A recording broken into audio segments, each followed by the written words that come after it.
Commençons ce troisième cours sur la programmation orientée objet. Donc, qu'est-ce qu'on va commencer par voir? On va parler d'héritage. Voilà.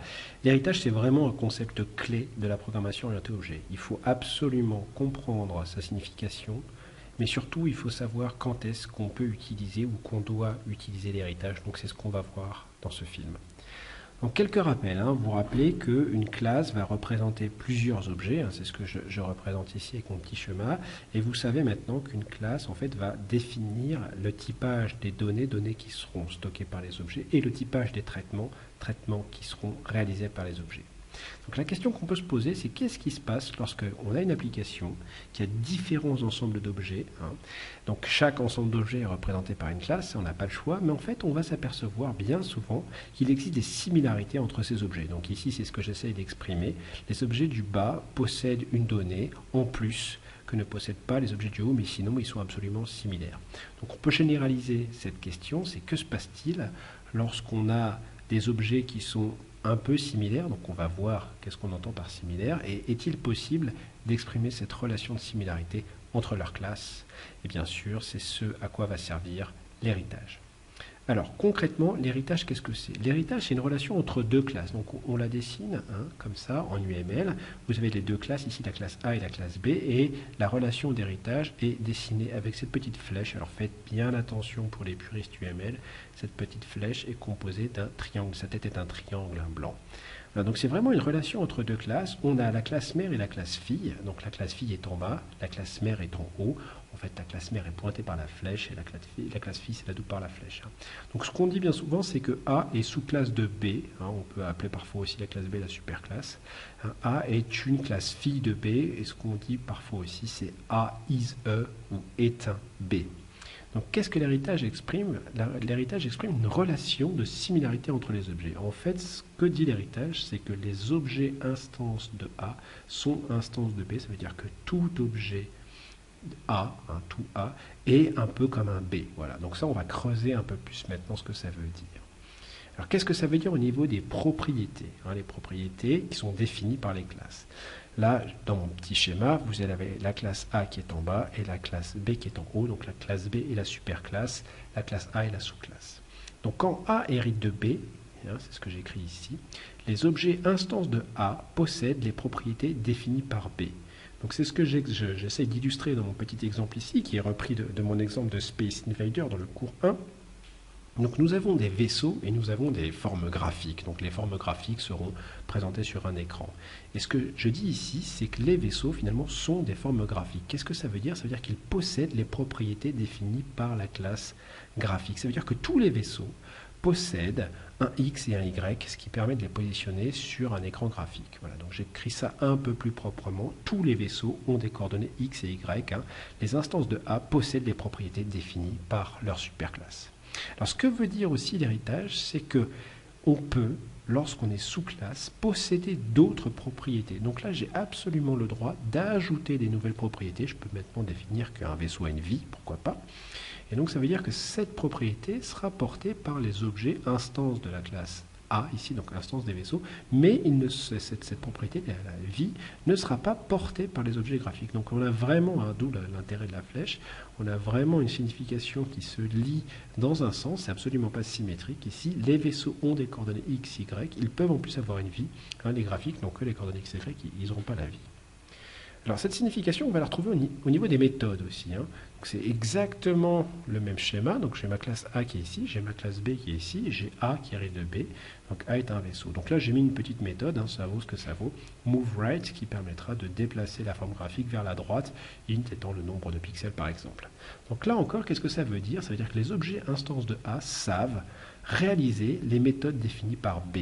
Donc ici, qu'est-ce que ça veut dire? C'est-à-dire que tous les vaisseaux, eh bien, je peux leur demander de se déplacer vers la droite. Donc c'est ce que j'ai écrit un peu plus proprement ici. Tous les vaisseaux savent aller à droite. Voilà. Et là encore, de la même manière que pour les propriétés, il est tout à fait possible d'ajouter des méthodes sur la sous-classe. Donc ici, par exemple, j'ajoute la méthode init. Ça veut dire quoi? Ça veut dire que je pourrais demander au vaisseau de réaliser cette opération.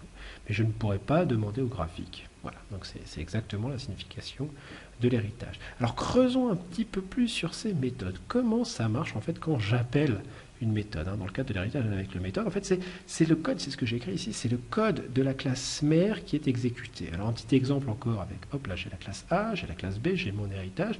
Eh bien, si j'exécute ce bout de code, voilà, je crée un vaisseau et je demande à ce vaisseau de se déplacer vers la droite. Eh bien, en fait, c'est le code associé à cette méthode qui sera exécutée. D'accord? Donc là, vous vous rappelez comment on a fait, vous vous rappelez comment on a codé. Voilà, donc là, c'est ce que me permet l'héritage. En fait, vous allez un peu mieux comprendre à quoi sert l'héritage. Il y a une notion de réutilisation d'un morceau de code. Ici, lorsque je crée un vaisseau, c'est ce que je fais ici, je crée un vaisseau, lorsque je demande à ce vaisseau de se déplacer vers la droite, eh bien en fait, j'exécute le code qui est défini dans la classe graphique. Donc c'est assez intéressant parce qu'on peut réutiliser du code. Alors en plus, et c'est tout l'intérêt de cette notion, le polymorphisme, on peut changer ce code. Alors en fait, j'ai tout à fait le droit, par exemple, de redéfinir. Il faudrait ici que je redéfinisse, alors j'écris un peu trop gros, il faudrait que je redéfinisse l'opération moveWrite, que je mette un code propre à la classe vaisseau. Et là, alors, si je redéfinis cette méthode, si je réécris du code, ça sera le code de la classe vaisseau qui sera exécuté et non plus le code de la classe graphique. Donc ce que me permet l'héritage au niveau des méthodes, c'est assez particulier, c'est soit je réutilise tel quel le code proposé par la classe mère, soit je redéfinis la méthode dans la classe fille, et là c'est le code de la classe fille qui sera utilisé. C'est ce qu'on appelle le polymorphisme. Alors je me permets de faire une clarification de suite, c'est qu'on confond souvent polymorphisme et surcharge. Alors en fait, c'est pas pareil. La surcharge, c'est lorsqu'on définit dans la classe fille, par exemple, ou même dans n'importe quelle classe, en fait, ça n'a rien à voir avec l'héritage. C'est lorsque deux méthodes ont le même nom, vraiment le même nom, mais pas les mêmes paramètres. Alors ça s'appelle du surcharge, parce que certains langages dissocient les méthodes essentiellement en fonction de leur nom et pas en fonction de leurs paramètres. Ce n'est pas le cas de Java qui, lui, distingue complètement les méthodes en fonction de leur nom et de leurs paramètres. Donc attention à ne pas confondre, là, ce slide a vraiment l'objectif d'expliquer ce qu'est le polymorphisme. Le polymorphisme, c'est dans le cadre de l'héritage, lorsque la sous-classe ou la classe fille redéfinit la méthode, et donc c'est ce code-là qui sera utilisé. Ça, c'est le polymorphisme. Ne confondez pas avec surcharge, c'est simplement lorsque deux méthodes ont le même nom, mais pas les mêmes paramètres. Voilà, donc là, on a vraiment bien expliqué toutes ces notions d'héritage au niveau des propriétés et des méthodes. Alors, j'ai maintenant deux façons un peu intuitives de mieux vous expliquer l'héritage et la signification qu'on a au niveau des objets. Alors, la première explication, c'est une signification ensembliste. D'accord? Donc là, à droite, hop, j'ai défini une relation d'héritage, donc c'est un peu abstrait, la classe A hérite de la classe B, et j'ai mis des couleurs, vous voyez, donc en haut j'ai du vert, et en bas j'ai du vert cacadois, c'est juste pour expliquer que c'est à peu près similaire. Donc lorsqu'on a ça, et qu'on veut expliquer la relation d'héritage à niveau ensembliste, il faut bien comprendre que voilà, hop, ça, c'est tous les objets qui sont instances de la classe B. Alors je vais mettre un petit pointillé ici. Voilà, ça c'est tous les objets qui sont instances de la classe B. La classe A ici, en fait, essentiellement, je vais rajouter des choses. Je vais rajouter des nouvelles propriétés, je vais rajouter des nouvelles méthodes, donc je vais faire plus de choses. D'accord? Donc si je vais faire plus de choses, c'est-à-dire que les objets instances de la classe A savent faire plus de choses, et donc ils savent faire tout ce que les autres savent faire. Et en plus, il y en a moins. Donc en fait, c'est une relation d'inclusion entre les classes. Voilà. Donc ça, c'est important de bien comprendre ça. Pour certains qui ont un cerveau un peu mathématique, c'est plus facile de comprendre cela comme ça. Donc l'héritage, en fait, exprime une relation d'inclusion entre les objets. C'est-à-dire les objets de la sous-classe sont inclus dans les objets de la superclasse. Ça veut dire quoi? Ils savent faire plus de choses. D'accord? On est un peu plus contraint par rapport aux choses qu'ils savent faire. Alors la deuxième signification, qui est vraiment propre, vraiment là, à la programmation orientée objet, c'est la signification de la substitution. Donc là encore, j'utilise le même exemple, j'ai ma classe A, j'ai ma classe B, j'ai mes deux mêmes couleurs, et là j'ai ajouté un autre objet, et cet autre objet, vous voyez, il va communiquer, il va envoyer un message vers notre objet vert, ici, donc qui est instance de la classe B, d'accord?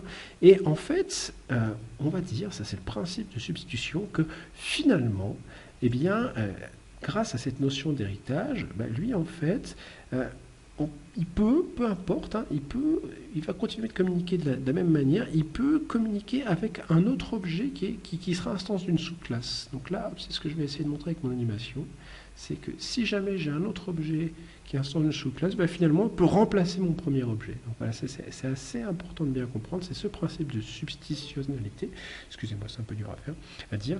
Donc là, en fait, essentiellement, mon objet rouge, voilà, ici, qui utilisait essentiellement, hop, les propriétés ou les méthodes de la classe B, eh bien finalement, eh ben, il peut utiliser, hein, toc, toc, toc, je vais représenter ça comme ça, il peut réutiliser sans aucune difficulté un objet instance d'une sous-classe de la classe B. Donc en fait, c'est comme ça aussi qu'on pourra faire des extensions à moindre frais sans du tout changer le code de l'objet rouge. Voilà. Donc ça, c'est ces deux principes, donc un principe ensembliste et un principe de substitution qui vont guider un peu la signification de l'héritage et qui vont vous permettre, j'espère, de mieux comprendre quand est-ce qu'on utilise l'héritage.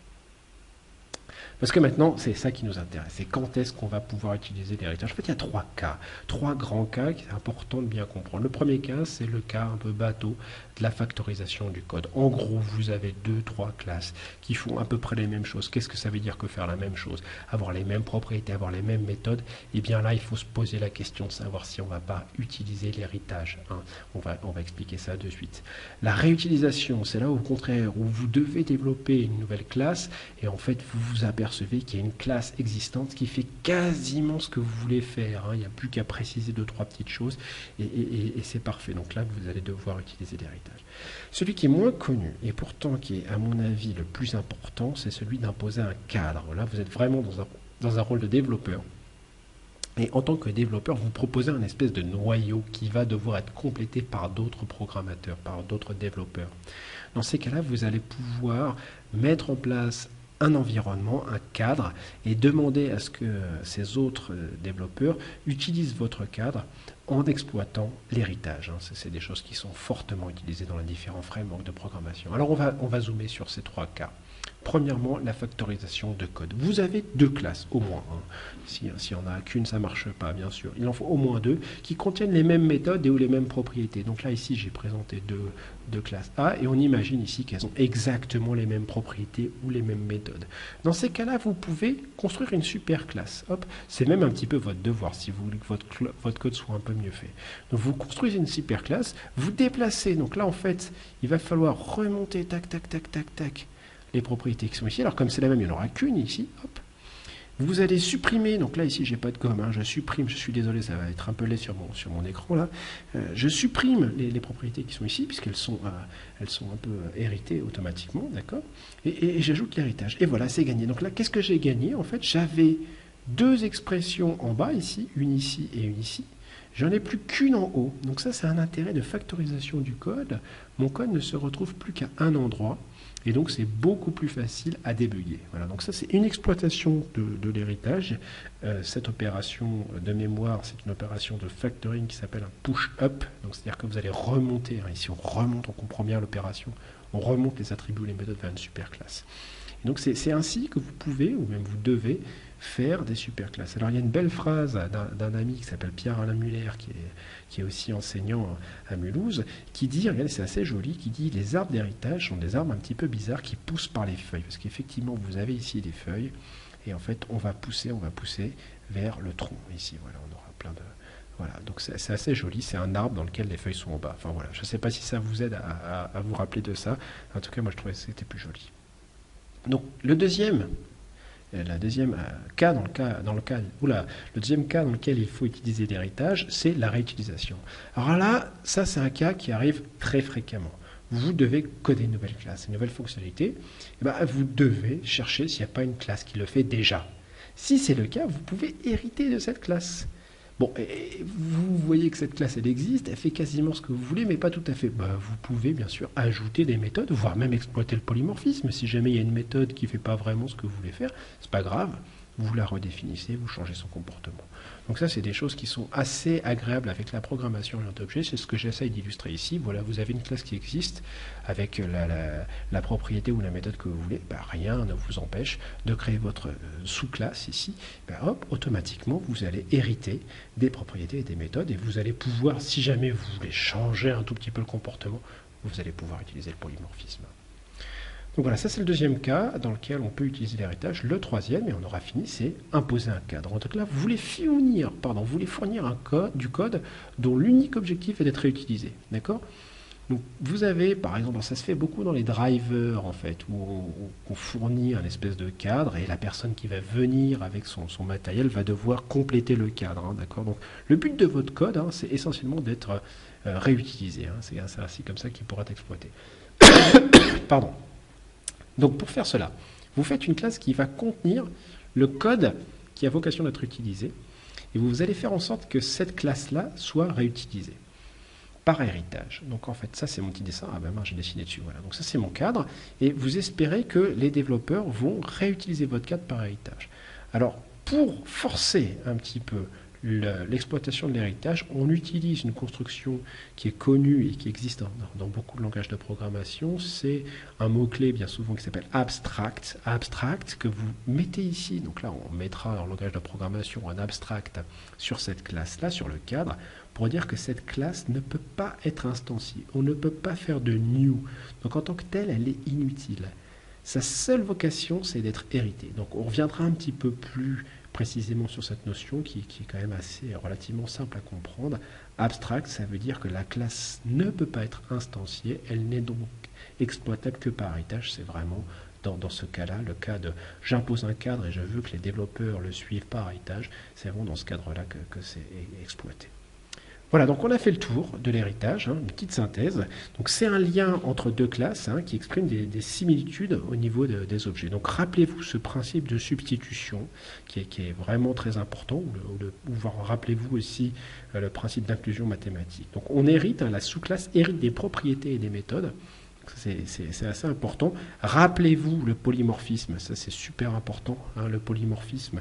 Pour changer le comportement, on redéfinit l'opération, on la recode, donc là ça s'appelle du polymorphisme. Et rappelez-vous surtout ces trois cas, quand est-ce qu'on utilise l'héritage, n'en mettez pas partout, ça ne sert à rien. Ben, on utilise l'héritage quand on en a vraiment besoin, donc quand il y a du code qui est dans deux classes et qui fait exactement la même chose, on peut se poser la question de savoir s'il n'y a pas une super classe là-dessous. Lorsqu'on veut réutiliser, vous avez une classe qui est là, qui fait quasiment ce que vous voulez faire, ben, réutilisez-la, c'est le but de l'objet. Le troisième cadre qui est vraiment important, le troisième point qui est vraiment important, c'est celui du cadre. Vous êtes un développeur, vous allez fournir du code qui va être réutilisé par d'autres développeurs. Posez un cadre et forcez à ce que ce cadre soit utilisé par héritage. Donc là, on a beaucoup de ça dans les frameworks, dans les générations de code, où on fournit un code qui a pour unique objectif d'être réutilisé, et il va être réutilisé comment? Par héritage. Donc là, on peut utiliser le mot-clé abstract pour dire interdiction d'utiliser directement ce code, il faut en hériter. Voilà, on a fait le tour de l'héritage, et puis on se retrouve au prochain numéro.